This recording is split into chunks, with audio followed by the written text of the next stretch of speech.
Se você já passou dos 40 anos ou está se aproximando dessa fase da vida, talvez já tenha sentido algo difícil de explicar, mas muito fácil de reconhecer. Não é medo, não é urgência, é uma inquietação silenciosa. O tempo continua passando, mas agora ele passa diferente. As semanas parecem ser mais curtas, os anos parecem acelerar, e as decisões que antes pareciam distantes começam a pesar de um jeito novo. Quando o assunto é aposentadoria, essa sensação costuma ficar ainda mais presente. 45 anos não chega a ser um aviso. Ninguém senta do seu lado para explicar nada. A vida simplesmente segue. Até que um dia a aposentadoria deixa de ser algo abstrato e passa a ocupar espaço nos pensamentos. A maioria das pessoas, quando começa a buscar informações, encontra sempre a mesma resposta, direta, padronizada. Mulheres aos 62 anos, homens aos 65. Essa é a regra geral trazida pela Emenda Constitucional 103 de 2019. Ela aparece primeiro, se repete. Ela parece definitiva. E quando uma resposta se apresenta assim, pronta, segura, a reação natural é aceitar. A pessoa ajusta a vida a isso, ajusta o ritmo, os planos. Então é isso, ele pensa. Vou ter que esperar. O que quase ninguém percebe é que essa sensação de resignação não nasce do conhecimento, ela nasce justamente da falta dele. Porque essa resposta não conta a história inteira. Ela mostra a porta principal, mas não mostra as outras entradas. Vamos fazer isso para a vida real. Imagine uma mulher de 48 anos, trabalhou desde cedo, sempre contribuiu, nunca deixou de pagar. À noite, depois de um dia cansativo, sentada à mesa, ela comenta em casa: será que eu aguento trabalhar até os 62? Isto não é uma pergunta técnica, é uma pergunta humana. Ela olha a simulação no celular do portal Meu INSS, vê uma data distante, fecha a tela. E aquela informação começa silenciosamente a moldar as suas decisões. Ela passa a acreditar que não há alternativa, que aquele é o único caminho, que o futuro já está decidido. Agora imagine essa mesma mulher descobrindo, algum tempo depois, que existe um cenário perfeitamente legal em que ela poderia se aposentar aos 55 anos de idade. 7 anos antes, portanto. 7 anos que nunca apareceram naquela primeira resposta. 7 anos que ninguém explicou a ela espontaneamente. 7 anos que mudam completamente a vida dela. Segundo o IBGE, a expectativa média de vida no Brasil gira em torno de 76 anos. Isso significa que se aposentar aos 55 e não aos 62 representa uma parcela enorme da vida adulta com renda garantida.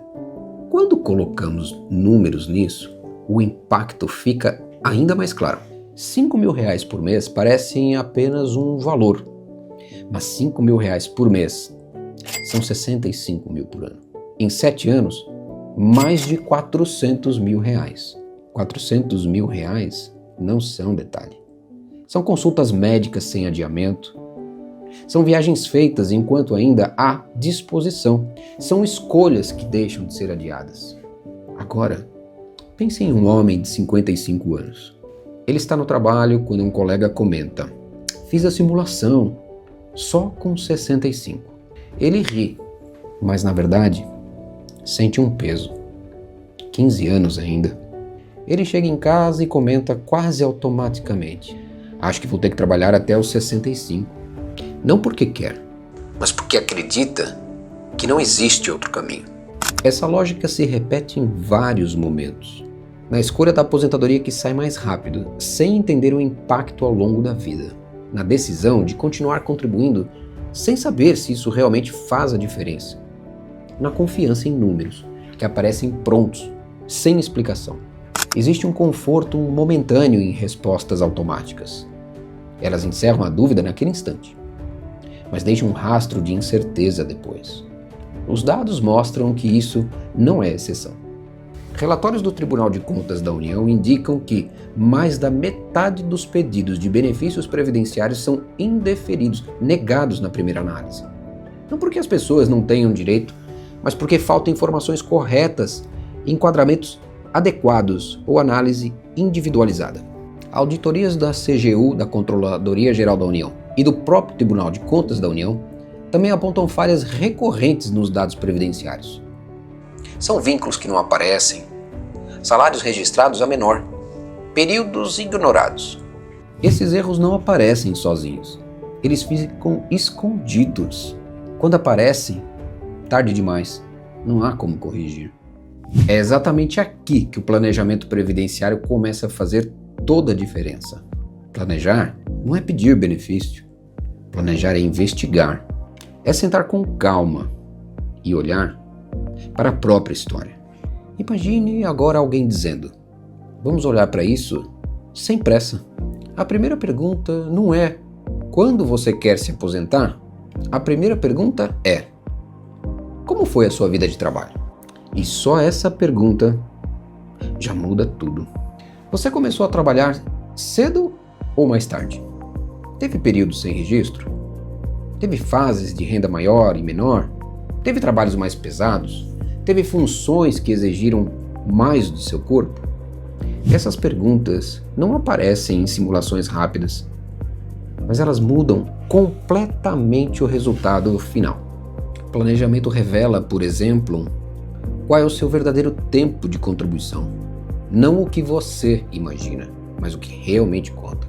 Ele mostra períodos que não entraram, meses que ficaram de fora, vínculos que nunca apareceram corretamente. Ele revela também o peso real de cada contribuição. Nem toda contribuição aumenta o benefício da mesma forma. Algumas fazem a diferença, outras quase nenhuma. Sem planejamento, a pessoa pode passar anos contribuindo mais do que precisaria, acreditando que está melhorando a aposentadoria quando o impacto é mínimo. O planejamento mostra o ponto em que continuar pagando compensa e o ponto em que vira apenas gasto. Ele revela qual realmente regra se aplica ao seu caso. Muita gente acredita que existe apenas a regra dos tais 62 para a mulher ou 65 para o homem. Mas existem regras de transição, combinações de idade, tempo, cálculos diferentes para histórias diferentes. Às vezes, a pessoa acredita que só pode se aposentar aos 62 no caso da mulher, quando existe um cenário legítimo aos 58, ou, quem sabe, aos 55 anos de idade. Ou até antes, depende da sua história. Esses caminhos não aparecem sozinhos. O planejamento também revela quanto custa errar. Receber R$500 a menos por mês não parece grave hoje, mas isso são R$6.000 por ano. Em 10 anos, 60 mil. Em 20, R$120.000. E isso sem contar o que esse dinheiro faria na vida real. Ele antecipa restrições que só apareceriam depois. Mostra se é possível continuar trabalhando. Mostra se não é. Mostra se existe aposentadoria integral com 100% da média de seus salários.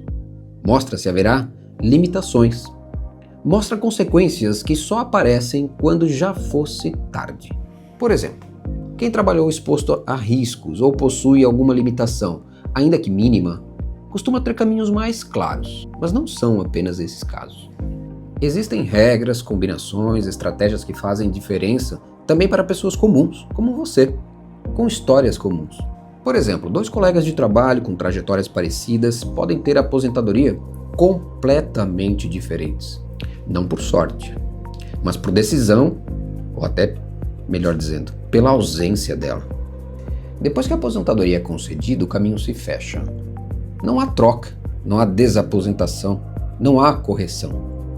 É por isso que planejar depois pode ser tarde demais. Planejamento previdenciário não é exagero. Ele é lucidez. É parar de reagir a respostas prontas e começar a entender o que realmente está em jogo. A aposentadoria mais vantajosa não surge pronta. Ela não aparece automaticamente nos sistemas da Previdência. Ela é construída.